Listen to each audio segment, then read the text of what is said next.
자, 오늘 노랑풍선의 2025년 3분기 실적 보고서 한번 제대로 파헤쳐 보겠습니다. 이 안에 투자 기회가 숨어 있을지 아니면 피해야 할 위험이 도사리고 있을지 말이죠.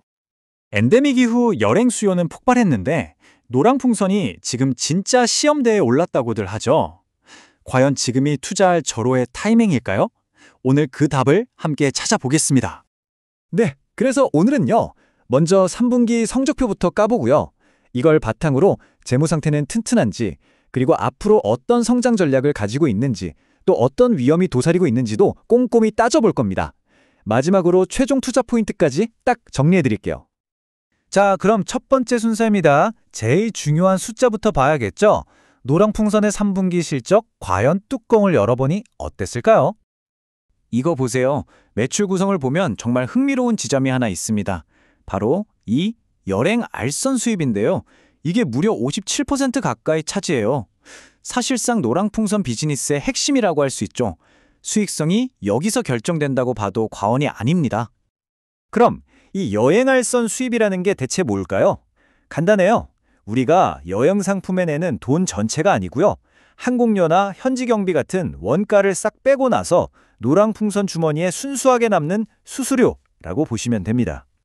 자, 이 표를 보면요. 희비가 정말 극명하게 엇갈립니다. 매출, 그러니까 겉으로 보이는 덩치는 팬데믹 이후에 확실히 회복하고 있어요. 이건 좋은 소식이죠. 그런데 문제는 속을 들여다보면 남는 게 없다는 거예요. 2023년에 겨우 흑자 전환했는데 다시 적자로 돌아섰습니다. 이게 무슨 말이겠어요? 겉으로는 장사를 잘하는 것 같은데 실제로는 돈을 못 벌고 있다는 거죠. 이게 지금 노란풍선이 풀어야 할 가장 큰 숙제입니다. 바로 이 지점입니다. 성장은 하는데 돈을 못 번다. 그럼 이런 질문이 당연히 따라오겠죠?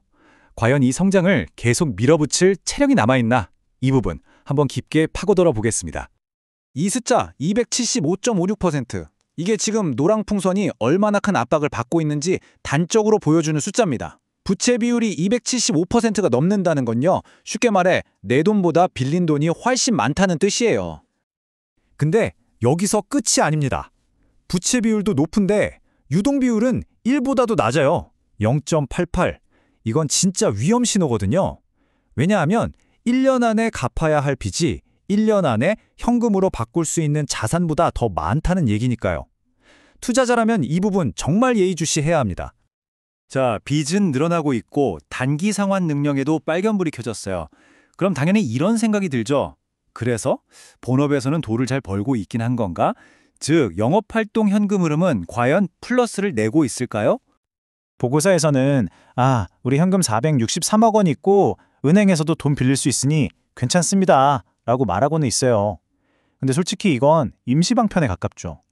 만약에 핵심 사업인 여행업에서 계속 돈이 들어오는 게 아니라 나간다면, 즉 영업활동 현금 흐름이 계속 마이너스라면 그건 정말 회사의 미래를 위협하는 아주 심각한 신호가 될 수밖에 없습니다. 자, 지금까지 좀 암울한 얘기를 했는데요. 그럼 이 상황을 뒤집기 위해서 노랑풍선은 어떤 카드를 준비하고 있을까요? 수익성을 개선하기 위한 성장 전략, 지금부터 살펴보겠습니다. 네, 노랑풍선이 제시한 해법은 크게 4가지입니다. 첫째, 돈이 되는 프리미엄 시장으로 가겠다. 둘째, AI 같은 기술로 남들보다 앞서가겠다. 셋째, 이제 국내뿐만 아니라 해외로 직접 나가겠다. 마지막으로 개인 고객뿐만 아니라 기업 고객도 잡겠다. 이걸 한마디로 요약하면 더 비싸게, 더 똑똑하게, 더 넓게 사업하겠다는 거죠. 방향 자체는 아주 좋아 보입니다. 이 전략을 정말 기가 막히게 비유한 표현이 있더라고요.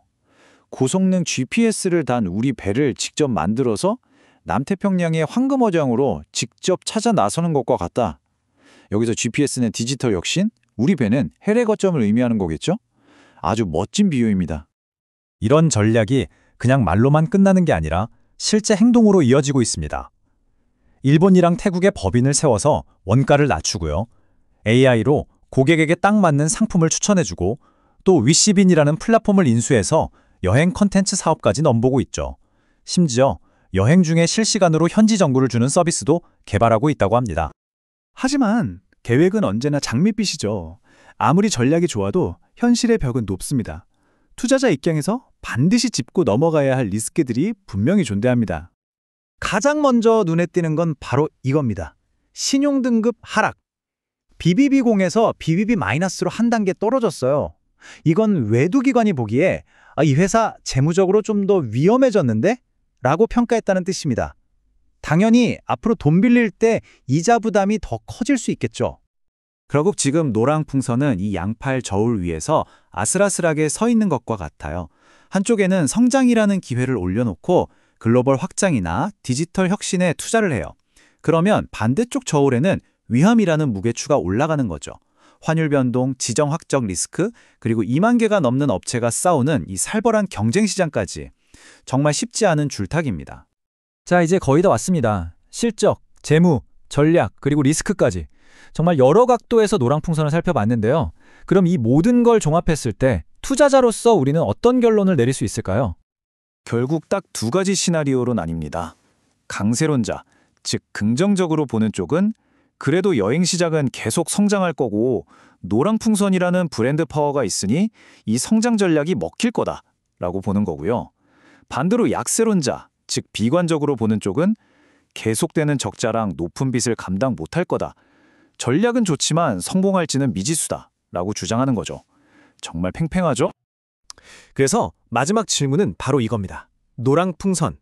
과연 성장을 위한 투자와 재무적 압박이라는 이 아슬아슬한 외줄 위에서 균형을 잡고 마침내 돈 버는 비행을 시작할 수 있을까요? 판단은 여러분의 몫입니다.